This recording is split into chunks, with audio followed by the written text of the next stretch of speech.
All right. So the Zoom is back.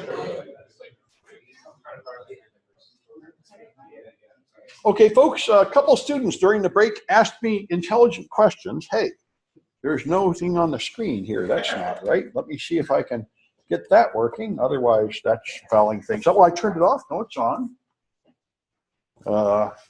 There we are. All right. So there are two things. One student told me the quizzes are actually set for your latest grade counts, not your highest grade. That's a mistake. I need to fix that.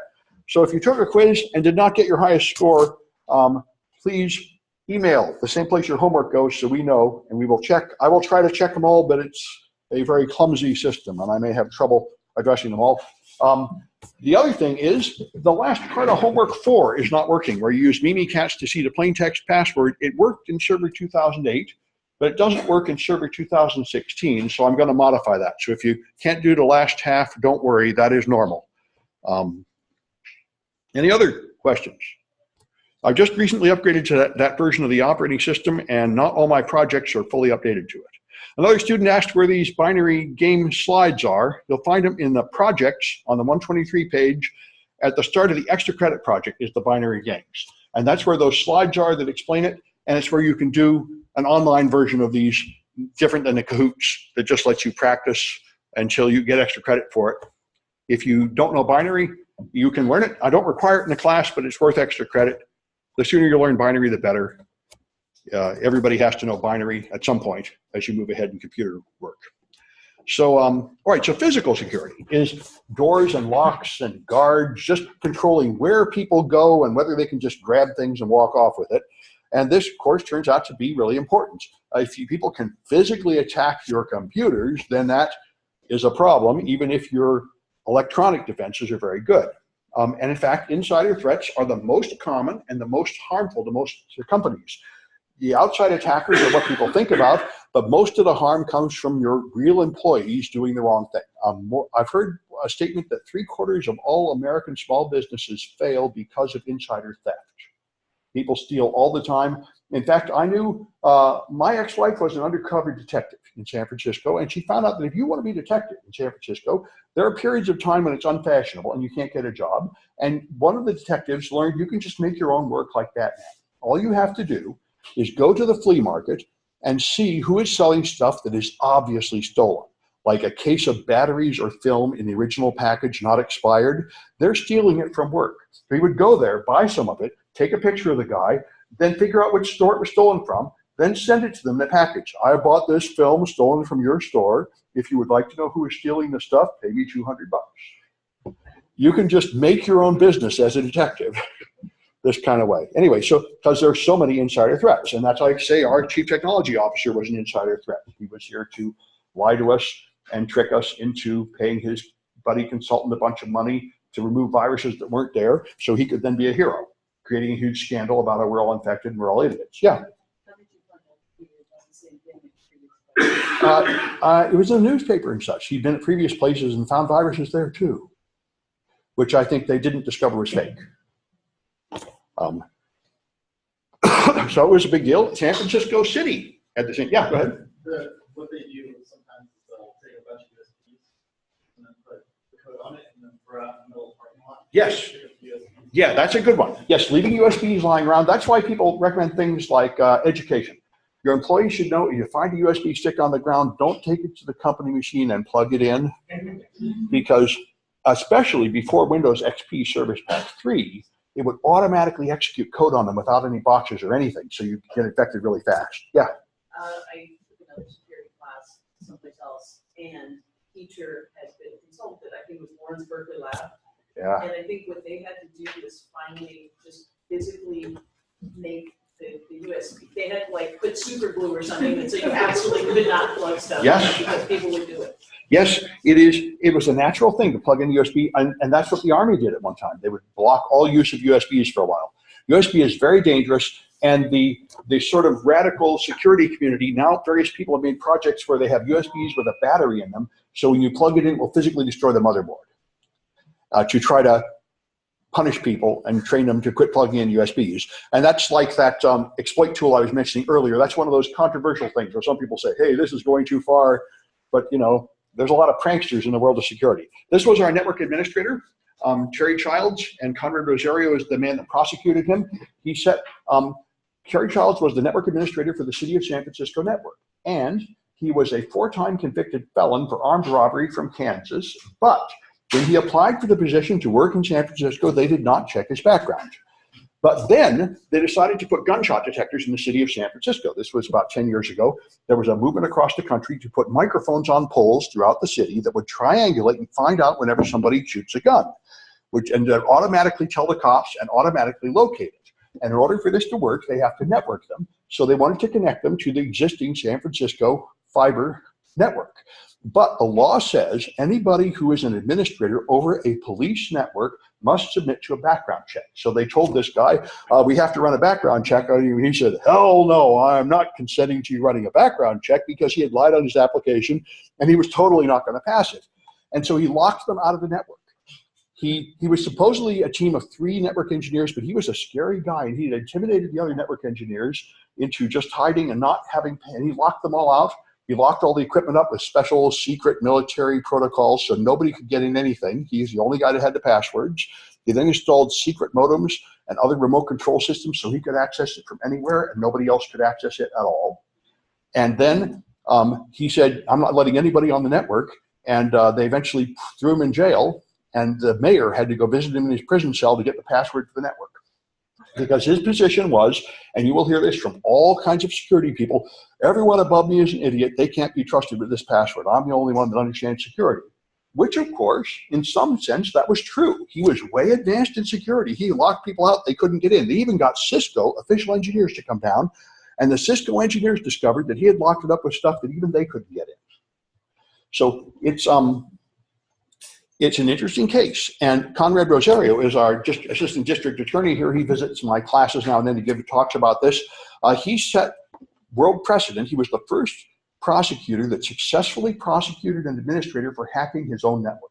Before then, it was considered that your network administrator cannot possibly hack the network because they are authorized to do anything.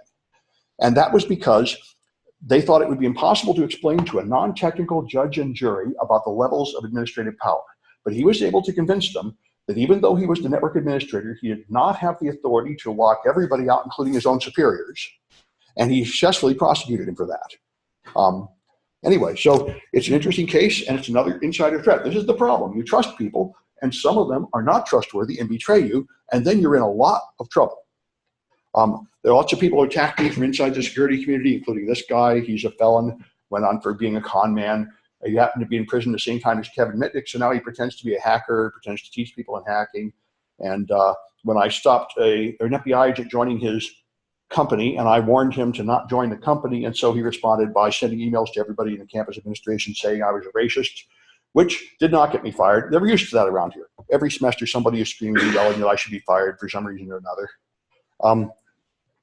I have many people who tried to stop me from teaching this class, and especially my CISSP class. They've gone so far as to hack the college and do DOS attacks on it and fake attacks to steal money from the people at the bookstore and stuff to punish me for teaching these classes. Anonymous decided to attack my servers one time back in 2012 when they were really hot, but they failed partly because the server wasn't important and it wasn't as vulnerable as they thought, and also because one of the anonymous insiders warned me. So they got betrayed by insiders too.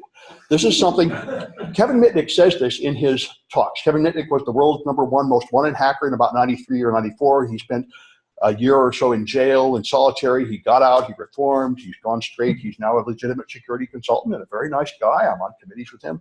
He's a great guy. I'd love to have him give talks, but he won't talk for free. He's got an agent, he makes a living. He's got to pay money to get him to talk. But he tells everybody, don't trust anybody in hacking. Whoever's on your team, they will stab you in the back. I mean, if you want a team like the drug cartels in Mexico, they trust each other, the same reason the Italian mafia and Chinese mafia do, because they will seriously kill you and your whole family if you squeal. So people shut up. But hackers have no such, you're friends with somebody in a chat room, you attack Sony, then tomorrow the cops lock you up, and they say, we're not letting you out unless you squeal on that guy. Suddenly, you know, who is that guy to me after all? He was my best friend last night in the chat room, but suddenly today, I think I could do without that guy. And everybody just rolls over on everybody else. So insider threats are really big.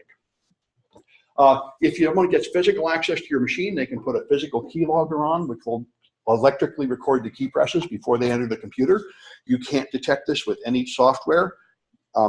There's also software keyloggers, so there's malware running on the machine, which is easier to install, but that you can possibly find with antivirus and such. They're both fine. There was a famous case a few years ago where some students at a college got the teacher's final exam this way.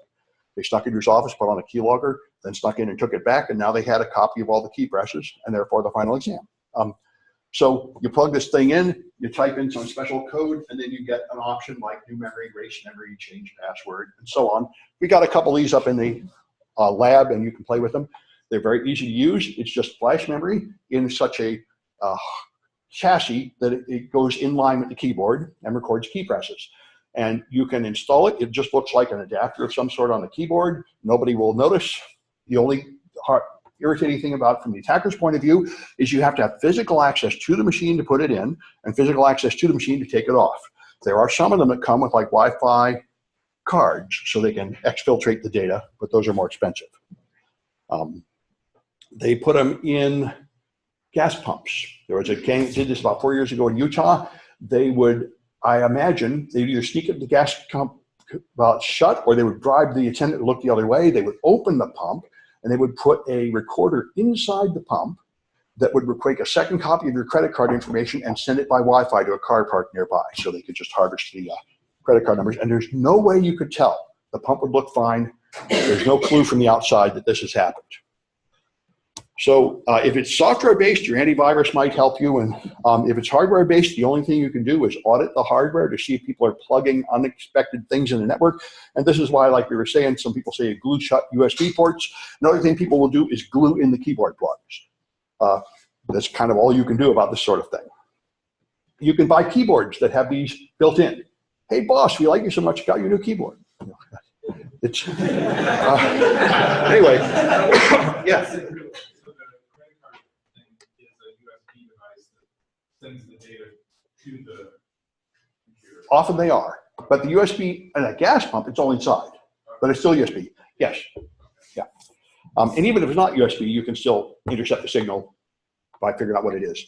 All right, so your servers have to have physical access blocked. This is especially true in earlier versions of Windows because you could just steal the passwords off the machine. Until Windows Server 2008, by default, Microsoft stored passwords using a very weak hashing algorithm that was easily cracked, and Offcrack was one of the many Linux tools that did this. You could just boot from the CD and all the passwords would crack in like 5 minutes and scroll down the screen. I remember I did this to the class and at a summer training session, and one of the students left at like 9 p.m. to drive to work to fix his server. He said, holy cow, because you think they're protecting your passwords, and many people are doing something appalling with your passwords. And now Microsoft has, even that's gotten so bad, even Microsoft has knocked that off. Their modern hashing algorithm is now only 25 years out of date. It is now only about, it's now only, I think, 1 million times weaker than a Linux password instead of like 1 billion times weaker. It's still pretty bad, but it's better than it used to be. And as you know, lockpicking, you've seen here an average person after half an hour practice can easily pick the lock on everybody's front door in America, which is kind of insane. And this is why some people say we all live, the only security there is security through obscurity. The only reason something is secure is because the criminals haven't been educated how to walk right through it. And it is possible to make security that is not just security through obscurity. Like an army base, there's a guy there with a gun and he really will shoot you. It's not just a game. It's not like there's an easy way in. There's no easy way in. That's the idea. Card reader locks are better than mechanical locks.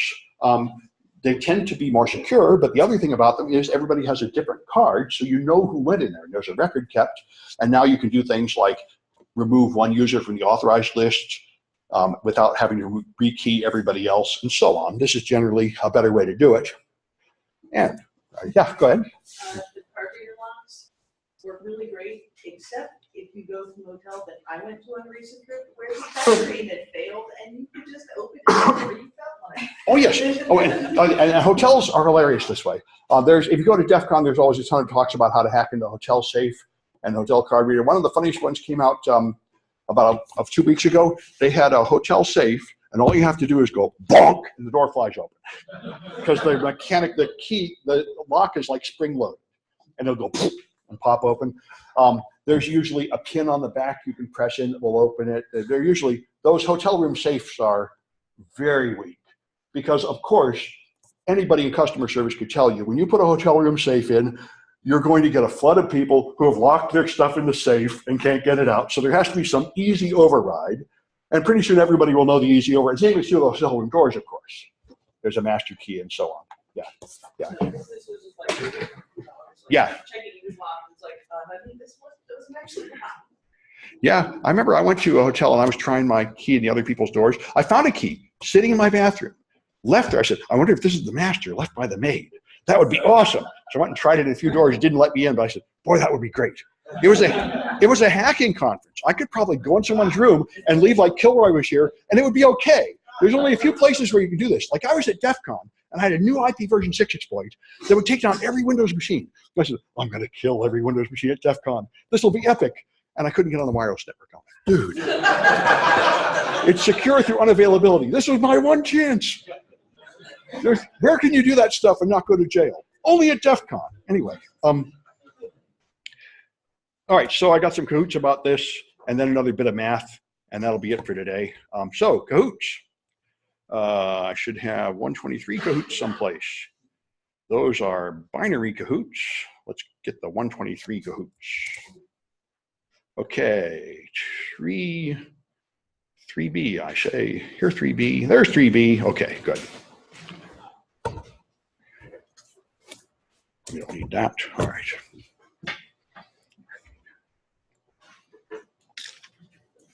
Listening to Kahoot music. There we are. Now things are good.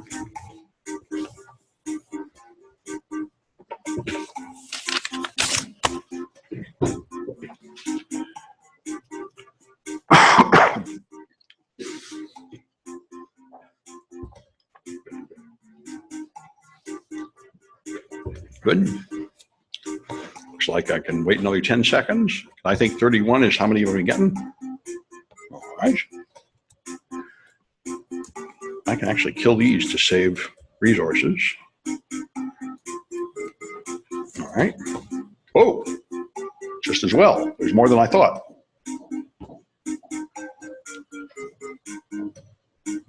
All right, looks like that's it. All right. So, which attack scares people with exaggerated risks?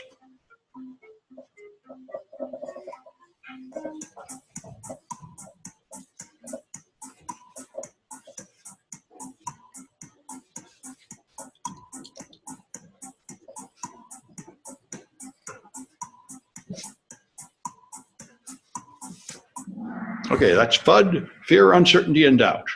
It is so common, it is mentioned specifically. If you get a CISSP certification, this is one of the offenses that will cause you to lose your certification. So many people do it. They promote their so-called security services by lying to people and exaggerating the threat. So, which attack uses many computers at once?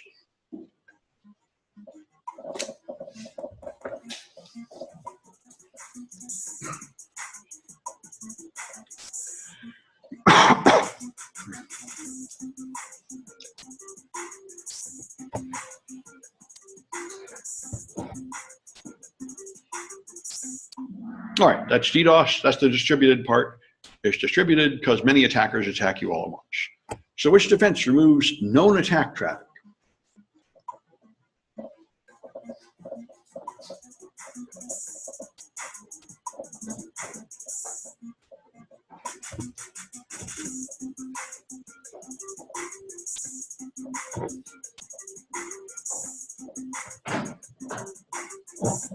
All right, that's your intrusion detection system. All right, what attack uses a large string like 1,000 letters long?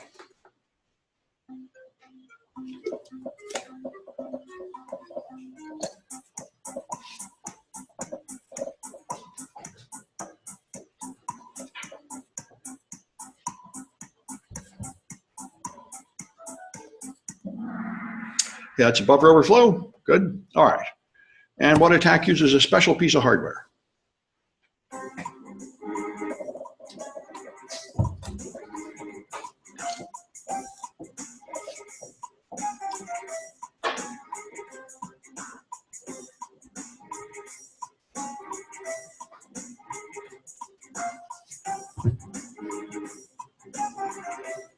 All right, and that's a keylogger. There's a software and hardware version. Let me record the winners. 2Hack has got ×2. And Bob and Eli W. This is ×2 and Bob. All right, and I'm going to do one more of those binary things, and that'll be it for today. So let's go back to here and find binary. Okay, 2A bytes is what I want, and there it is. Okay. So let me bring up these slides, which are here. So bytes are 8 bits, twice as big as a nibble. And let me turn on the music. Okay, so we've been, whoops, I got to make this fit on the screen correctly. There we are. All right. So we got this far before nibbles. 4 bits can take you up to 15 with 4 ones because it's 1s, 2s, 4s, and 8s are the meaning of the places. So a byte just extends that in the same pattern. This is the number 16s, 32s, 64s, and 128s. This is how most people first learn to do binary. This is the most difficult and painful way to do it, but it'll do for today.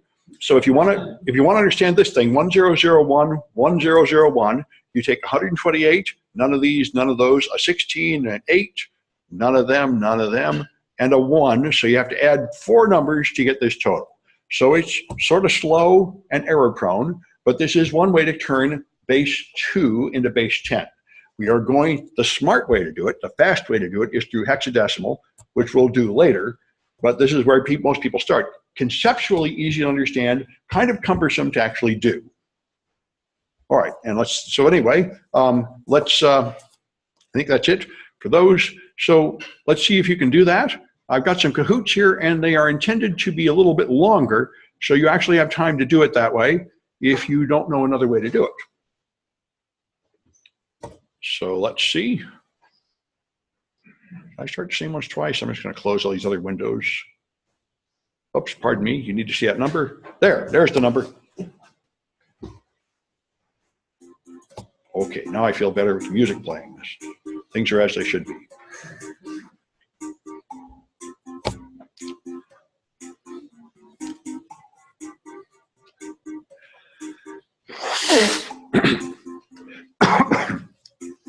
All right.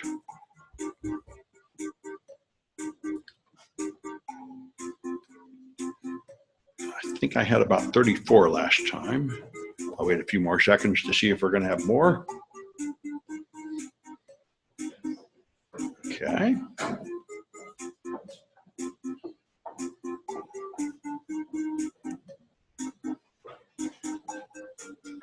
Looks like that's it.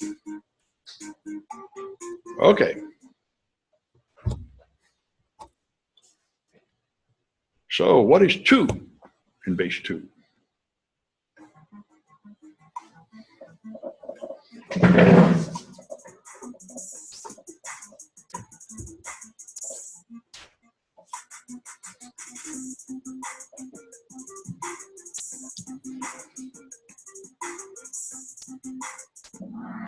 Okay, I've left in the leading zeros to keep it all as 8 bits for this one. And you start from the right, it's no 1s and a 2. And all the rest is 0. All right. How about 20?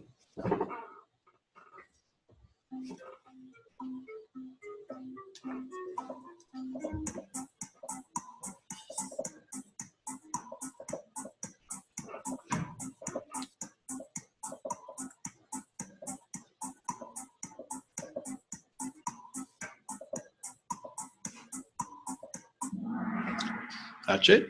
It is a 4 and a 16. So it's that. There are many other ways to do it, but that's one way to do it. All right. How about 254?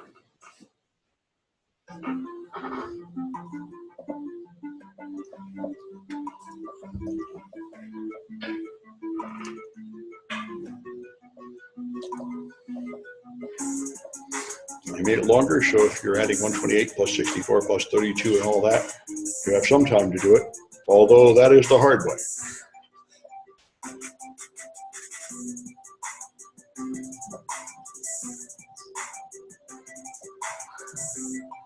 All right, it's there. Looks like my randomization is not so good. But anyway, the easy way to spot this is 255 is all ones, and it's one less than that. But it is also 128 plus 64 plus 32 plus 16 plus 8 plus 4 plus 2. But I can't do that in my head. And if you can, my hat is off to you. Anyway, so 127. Oh, good.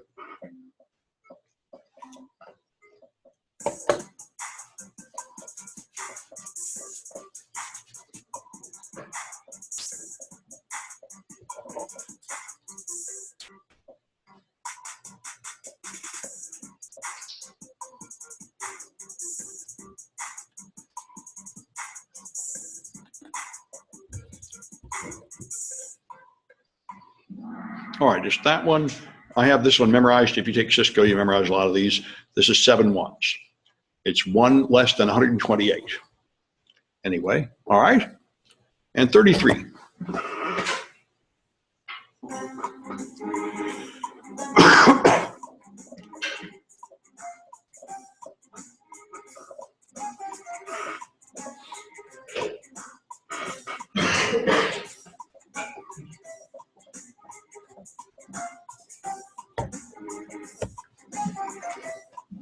All right, that's it. This is 128, 64. That's 32, and one more. All right, so I'll record some more winners, and then I'll just get out of the way. In about 20 minutes, I think he'll be here with the Hacking Club.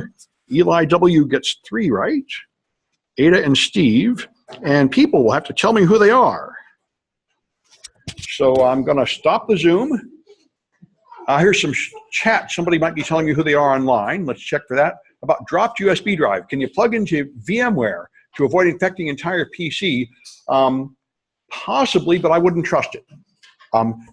It depends on the exploit. And some of them, remember, physically destroy the physical hardware. So virtual machines won't save you. It's not a bad idea, but I would not trust that very much.